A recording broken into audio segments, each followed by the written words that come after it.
O Mané fala hoje sobre o excesso de reagentes. Mas antes da aula, preste atenção nessa dica que eu vou dar. Para representar uma reação química através de uma equação, deve-se levar em conta dois pontos fundamentais. Primeiro, o número de átomos de cada elemento nos reagentes deve ser igual ao número de átomos de cada elemento no produto, consequência da lei de Lavoisier. Segundo, as fórmulas moleculares das substâncias envolvidas no processo não podem ser alteradas. Isso é consequência da lei de Proust. Disso decorre que a representação correta de uma reação química deve refletir o que acontece na prática. A generalização das observações práticas são as leis. E hoje é o dia de falar sobre excesso de reagentes, como a Fanny brilhantemente lembrou para vocês. Como é que é esse negócio de excesso de reagente? Quando você mistura uma substância com a outra, como é que dá esse negócio de excesso? Então, sem entretanto, vamos direto para os finalmente, né? Imagine você, por exemplo, uma festinha, né? Você vai a uma festinha. Então, nessa festinha, uma festinha legal, tem assim umas 8 meninas e uns 6 meninos. 8 meninas, um bom número, né? Muito bem. Quantos casais você conseguirá formar? Não, meu amigo, não fique... Casais normais, um menino e uma menina. Quantos casais você vai poder formar? Ora, você tem 8 meninas e 6 meninos. O fator limitante aí é os meninos, não é verdade? Então as meninas vão correr para pegar os meninos, que é um negócio que sempre ocorre. 6 serão felizes, arrumarão os seus 6 amiguinhos, e 2 ficarão olhando os meninos e as meninas dançarem, se divertirem. Quer dizer o seguinte, havia excesso de 2 meninas na brincadeira. Ora, assim é nas reações químicas. Quando você mistura 2 substâncias químicas que vão reagir, meu amigo, existe uma proporção determinada entre eles. Não é verdade? Por exemplo, nos casais, é um menino com uma menina. Nas reações, às vezes é 1 com 2, é 2 com 1, às vezes é 2 com 2, 3 com 2, nossa, mas existe uma proporção previamente determinada. Se as substâncias não estão dentro desta proporção, o que vai acontecer? Eventualmente vai haver um excesso. Geralmente, quando cai excesso, é 0 para tudo que é lado, né? Porque é a parte mais difícil. Tente acompanhar comigo, você vai conseguir. E eu quero que você entenda como é que faz esses problemas. Veja só o que vai surgir na sua tela. Cálculo estequiométrico excesso. Muito bem. Quando são dadas 2 quantidades de reagentes, por exemplo, como no nosso exemplo, 8 meninas, 6 meninos, uma delas provavelmente está em excesso. E é assim, viu? Quando o problema fala assim, olha, misturamos 200 gramas de ácido sulfúrico com 400 gramas de não sei o que lá, tal, pode crer que quando são dadas 2 quantidades, muito provavelmente uma delas está em excesso. Como você faz? Uma técnica, meu amigo, para responder esse tipo de problema é o seguinte, risca-se uma delas colocando X. Então você sabe, eu já falei, escreve a equação, marca o dado e pedido e tal. Risca uma delas e coloca X. Muito bem. Calcula o valor de X. E se X for igual ao riscado, você riscou 20 gramas, calculou X, deu 20 gramas. Isso não vai acontecer, cara, mas se acontecer não há excesso. É só fazer a conta normal.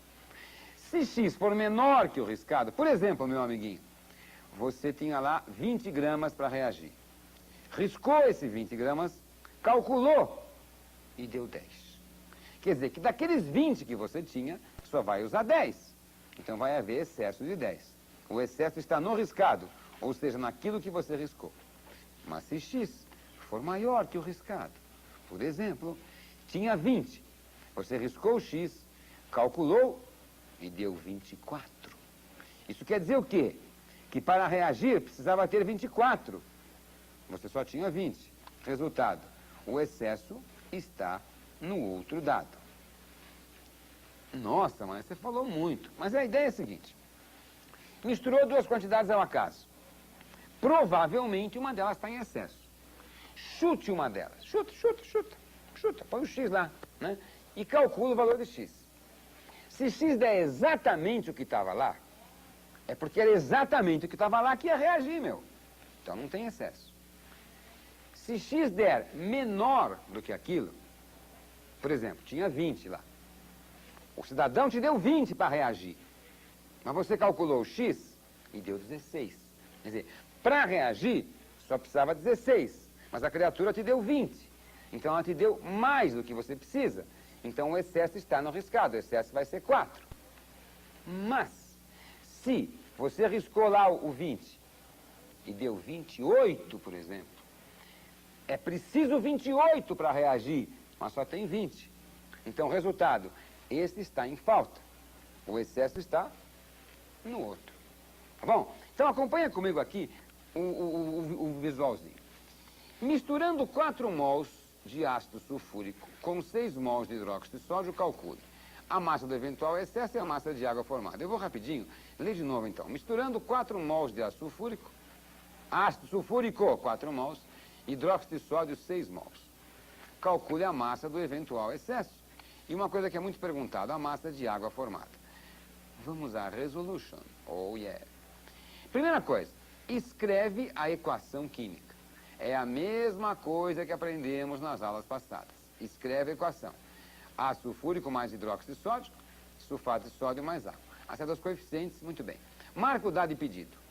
4 mols de ácido sulfúrico com 6 mols de hidróxido de sódio. Marca o dado e pedido. Quando são dadas duas quantidades, acompanhe. Quando são dadas duas quantidades, uma delas está em excesso. Como saber qual é? Bom, abaixo do 4 mols você põe 1 mol e 2 mols. Quer dizer, arma o circo todo que nem eu te ensinei nas outras vezes. Escreve a equação, marca o dado e pedido, monta a proporção. Vamos pensar agora. Eu vou botar o riscado aqui. 6. Vamos testar esse 6.